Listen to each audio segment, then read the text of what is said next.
네, 안녕하세요. 주식은 역시 끼리끼리새 끼리십니다. 안녕하세요, 여러분들. 자, 중요할 때 한번 좋은 상승이 나왔습니다. 어떤 흐름이 나왔는지 그리고 앞으로의 전망은 또 어떤지 깔끔하게 보고 끝내보도록 하겠습니다. 매일매일 주를 위한 5분 시황 정리. 오늘은 22년 5월 13일 금요일입니다. 그러고 보니까 13일의 금요일이네요. 이런 날에 상승해서 정말 다행입니다. 같이 공부하시죠. 렛츠 기릿!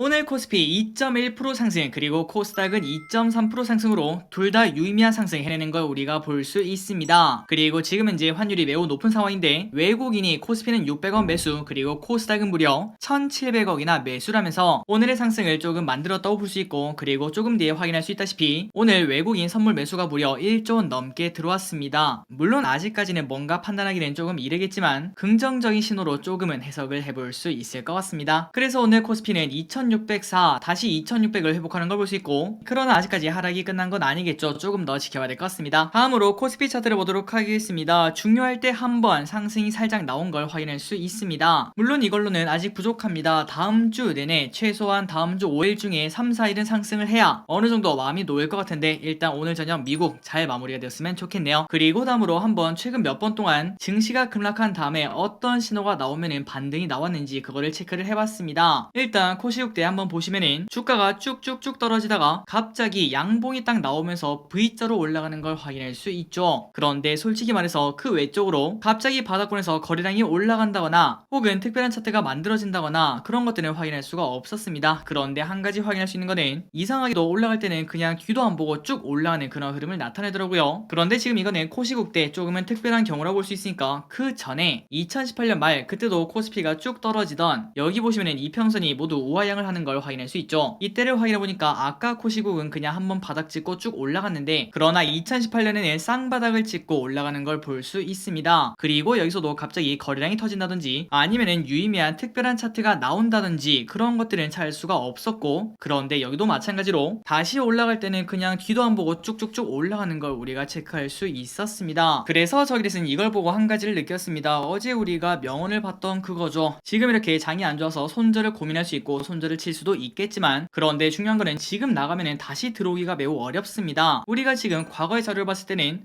야 뭐 그때쯤 이렇게 증시가 올라갈 때 이때쯤 사면은 이득 아니야 이렇게 말할 수 있겠지만, 하지만 막상 그때 위치해야 된다면은 결국은 망설이다가 놓칠 확률이 매우 높기 때문에 저기에서는 2018년에 떨어졌다가 쭉 올라가는 이 차트와 그리고 코시국에 그냥 원웨이로 쭉 올라가는 이 차트를 보니까 결국은 우리가 어디가 저점인지는 알 수가 없기 때문에 앞으로 증시는 더 하락할 거다 아니면 앞으로 증시는 더 오를 거다 그런 것들을 판단해서 전체적인 자금 움직이는 거는 매우 어렵구나 이런 생각을 해봤습니다. 어쨌든 오늘은 다른 것도 다뤄야 되니까 조금 넘어가도록 하고 주말에 한 번 더 꼼꼼하게 생각을 해보도록 할게요.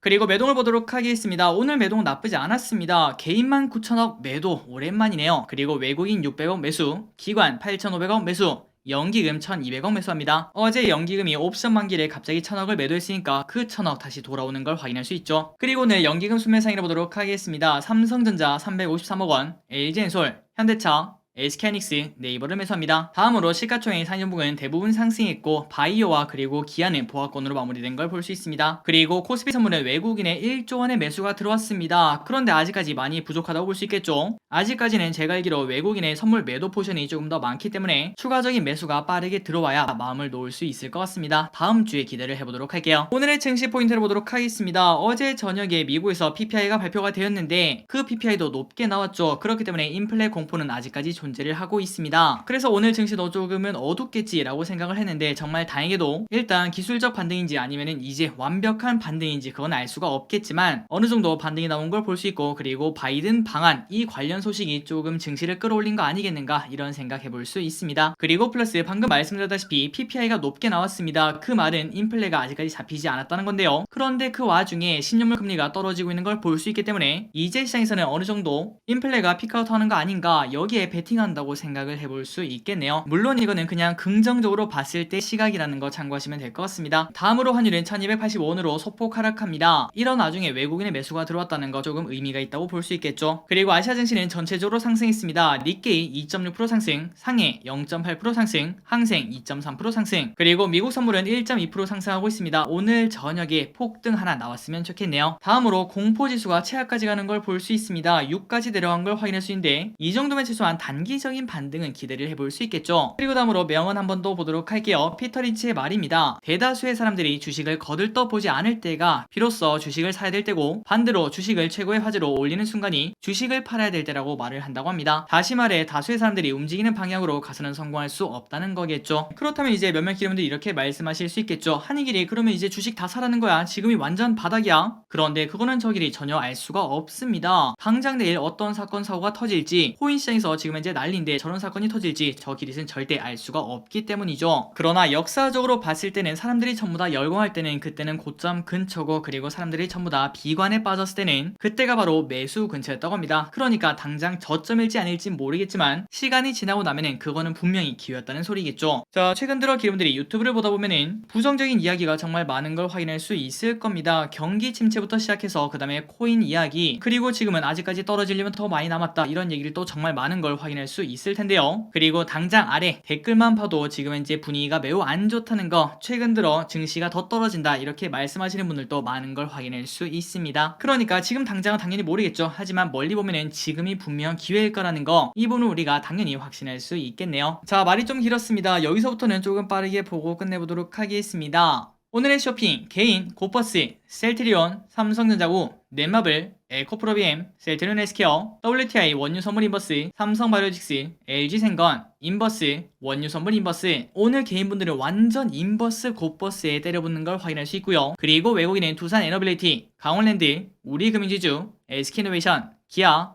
LNF, LG, HLB, SK텔레콤, NC소프트를 매수합니다. 마지막으로 기관은 삼성전자, SK하이닉스, 삼성SDI, 네이버, NC소프트, 현대차, HLB, LG화학, 한일네트워크스를 매수합니다. 그리고 주요정을 보도록 하겠습니다. 월요일입니다. 대명에너지 상장 예정, 그리고 윤석열 대통령 첫 시정 연설이 예정되어 있고요. 다음으로 화요일은 아직까지는 큰 일정이 없더라고요. 그래서 이걸 가져왔습니다. 미국 의회 UFO 관련 공개 청문회 개최 예정. 뭔가 좀 재밌는 이야기가 나오지 않을까, 이런 생각해볼 수 있겠네요. 오늘의 키워드를 보도록 하겠습니다. 전력설비, UAM, 자동차 부품. 일단 기본적으로 오늘 증시는 매우 좋았습니다. 그렇기 때문에 거의 모든 섹터가 상승했다고 볼 수 있고요. 일단 전력설비 관련주가 매우 좋은 흐름을 나타냈는데, 삼성전자 반도체 생산인력 증대 위한 투자 기대감과 원자력 발전소 부품 공급 기대감 때문에 오늘 좋은 흐름을 나타냈습니다. 광명전기 상한가도차, 일진전기 13% 상승. 그리고 이러한 이유 말고도 바이든이 한국에 오면은 삼성전자 반도체 공장에 방문한다, 이러한 소식도 조금은 영향을 줬다고 볼 수 있겠죠. PNC테크 7.5% 상승, 일진홀딩스 4.5% 상승. 다음으로 UAM 관련주가 좋았습니다. 새 정부 UAM 기준 마련 위해서 1.6조 규모 RNF 프로그램을 출범한다고 합니다. 기산텔레콤 11% 상승, 베셀 2% 상승, 나무가 7% 상승, 네온테크 5.9% 상승. 그리고 자동차 관련주가 좋았습니다. 현대차 바이든 방한 후 미국 전기차 공장 건립을 발표한다, 이러한 이야기에 현대차 3% 상승, 기아 보합권으로 마무리됩니다. 그리고 자동차 부품 관련주도 당연히 수혜를 보겠죠. 한원시스템 5% 상승, 현대 위아 6% 상승, 만도 4% 상승, 현대모비스 2.8% 상승. 그리고 2차전지 관련주도 좋은 흐름을 나타냈습니다. LG화학 5% 상승, SK이노베이션 4.8% 상승, LG엔솔과 GM이 합작해서 만든 공장이 8월에 완공된다는 소식이 나왔다고 합니다. 삼성SDI 4% 상승, LG엔솔 3.2% 상승. 그리고 대형주뿐만 아니라 소형주도 좋은 흐름을 나타냈습니다. LNF 6% 상승, 호성 6% 상승. 다음으로 반도체가 좋은 흐름을 나타냈습니다. 조 바이든 미국 대통령이 아까 말씀드렸죠. 방한 기간 중에 삼성 반도체 공장을 방문한다, 이러한 소식에 삼성전자 2.4% 상승, SK하이닉스 3% 상승, 반도체 장비 관련주도 좋은 흐름을 나타냈습니다. 유니테스트 4.5% 상승, 주성 엔지니어링 8% 상승, PCB 관련주도 좋은 흐름을 나타냈습니다. 심텍 5% 상승, 이수페타시스 6% 상승. 그리고 전자부품 관련주인 아비코전자 16% 상승했습니다. 인텔 차세대 D램 DDR5 양산 본격화에 관련 부품을 생산하는 아비코전자가 부각이 되었다고 합니다. 다음으로 배터리팩 관련주인 이렌텍 8% 상승합니다. 1분기 영업이익이 전년비 128배나 증가를 했다는 소식. 그리고 MSCI 편입 확정 소식이 나온 현대중공업 1.2% 상승합니다. 그리고 이어서 조선 관련주가 오늘 오랜만에 상승했습니다. 한국조선해양 5.6% 상승, 대우조선해양 2% 상승. 다만 게임 관련주 중에서 넷마블이 오늘 13%나 급락합니다. 어닝 쇼크 소식에 급락을 했습니다. 그런데 그 반대로 NC소프트는 어닝 서프라이즈 소식이 나와서 오늘 무려 10%나 급등해 추가적인 상승을 기대를 해볼 수 있을 것 같습니다. 다음으로 바이오 관련주인 셀트리온 오늘 6% 하락했는데요. 여기도 마찬가지로 1분기 실적 부진에 급락을 했으며, 그 반면 HLB는 25%나 상승했는데 가나 1차 글로벌 임상 3사 3상에서 통계적 유의성을 확보했다. 이러한 발표가 나왔다고 합니다. 마지막으로 백신 관련주인 SK바사 2% 상승합니다. 장티푸스 백신 수출용 허가에 강세를 나타냈다는 소식. 자, 오늘의 시황전이 여기까지 끝났습니다. 이번 주말 와 이렇게 쉬되나 싶을 정도로 푹 쉬시고요. 다음 주에 진짜 급등하는 한 주 되었으면 좋겠네요. 지금까지 기리셨습니다. 빠이요.